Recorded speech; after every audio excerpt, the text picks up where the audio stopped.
Hindi lamang ang mga fans sa center court ng Wimbledon, kundi ang buong bansa nagbunyi sa pagkapanalo ni Alex Iyala.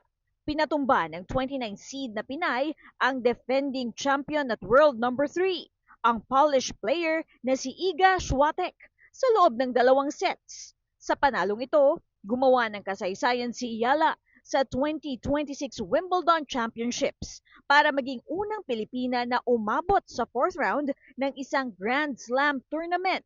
Ang official account ng Wimbledon nagtagalog na rin sa kanilang pagbati para sa kanyang historic win. Malayo na ang narating ng batang Alex na may ruffled socks at chubby cheeks.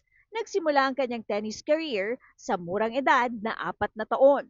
Trophy after trophy ang napanalunan ni Alex. At sa likod ng bawat panalo ay ang buong suporta ng kanyang pamilya. Sa isang pagkakataon, nakalaro niya rin ang tennis world number 1 noon na si Rafael Nadal. Totally amazing. I never thought that I would hit with Rafa Nadal, one of my idols.